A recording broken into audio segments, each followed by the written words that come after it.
बनवायची आपल्याला मस्त वालाच्या शेंगांची रस्सा भाजी करायची. त्यासाठी बघा अर्धा किलो वाल घेतली होती. ती चांगली तोडून घेतली, त्याच्या शिरा वगैरे काढून घेतलेल्या आहे आणि आता धुवून घेतलेली आपण ही. आणि आता मस्त आपल्याला रस्सा भाजी करायची वालाच्या शेंगांची. चला रेसिपी बघूया आता आपण कशी बनव.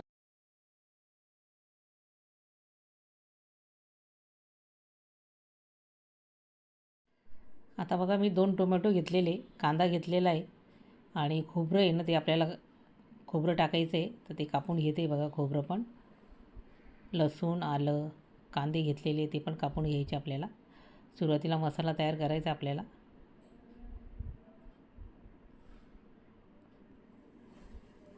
अशी सुकी भाजी पण आपण फार वेळा केलेली, हिरव्या मिरचीची शेंगदाण्याचं टाकून. सुकी तर खूप छान लागते, पण अशी कधी कधी मसाला रस्सा भाजी करायची. मस्त भाकरीबरोबर चुरून चारून खाता येते, मस्त भाताबरोबर. आणि आता टोमॅटो पण कापून घ्यायचे आपल्याला. टोमॅटोची वेगळी पेस्ट करायची. कांदा मस्त भाजून घ्यायचा आपल्याला. खोबरं, कांदा, आलं, लसूण, कोथिंबीर. आता सुरुवातीला बघा छोटा पॅन ठेवलेला आहे गॅसवर. सुरुवातीला खोबरं भाजून घ्यायचं आपल्याला. खोबरं भाजून झालं, आता कांदा टाकायचा आहे. तो पण चांगला ब्राऊन कलर होईपर्यंत भाजून घ्यायचा आहे.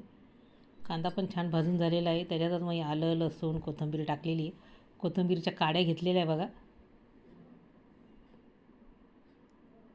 मसाल्यामध्ये मस्त तयार होतो मसाला मग, आणि भाजीची टेस्ट पण छान येते.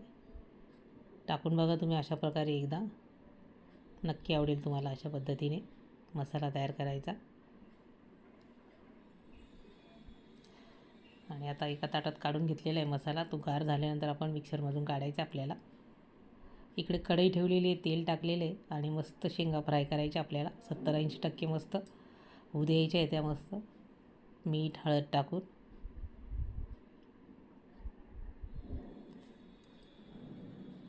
थोड्याशा परतून घ्यायच्या आणि नंतर मग झाकण लावायचं त्याला आणि मस्त 70-80% त्या होऊ द्यायच्या आहे.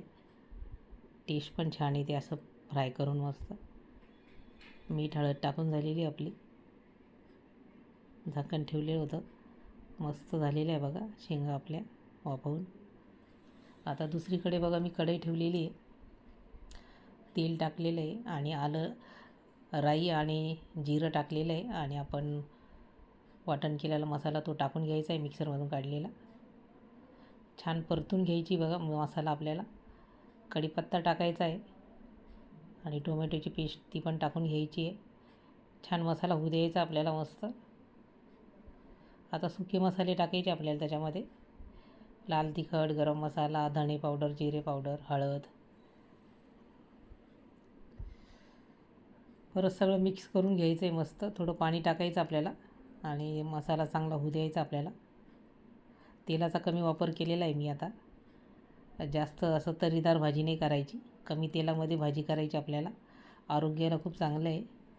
असं बघायला तर छान वाटते एकदम तर्रीदार भाजी, त्याला आपण हॉटेलसारखी करतो आहे, पण तशी करू नका. कमी तेलामध्ये मस्त भाजी तयार करा. आरोग्याला आपल्या चांगलं आहे, पुढे जाऊन काही आजार झाले नाही पाहिजे. आणि बघा आता मस्त शेंगा आपण ज्या फ्राय केल्या होत्या त्या टाकून घ्यायच्या आहे मसाल्यामध्ये.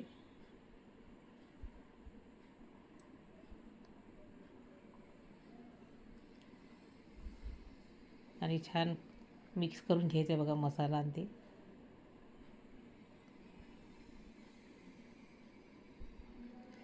आता गरम पाणी इथे टाकायचं आपल्याला.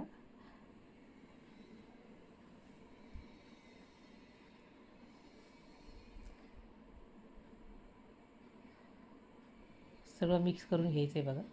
तुम्हाला जशा पद्धतीने पाहिजे, घट्ट, कोणाला पातळ रसा, मीडियम, तुम्हाला जशीवर तशी ठेवा. आणि मीठ टाकायचं आहे चवीनुसार. कोथिंबीर टाकलेली आहे आणि झाकण लावून मस्त शिजू द्यायचे आहे थोड्या वेळ, कारण शिजलेल्याच आहे शेंगा आपल्या. आणि मस्त तयार झालेली बघा वालाची रस्सा भाजी. रेसिपी आवडल्यास लाईक, शेअर आणि सबस्क्राईब करा. परत भेटूया आपण नवीन रेसिपीमध्ये. मस्त भाकरी, पोळी, भाताबरोबर खाण्यासाठी तयार झालेली आपली रस्सा वालाच्या शेंगांची भाजी. कमेंटद्वारे नक्की सांगा तुम्हाला आवडली का नाही ही रेसिपी. आवडली असेल तर नक्कीच कमेंट करा.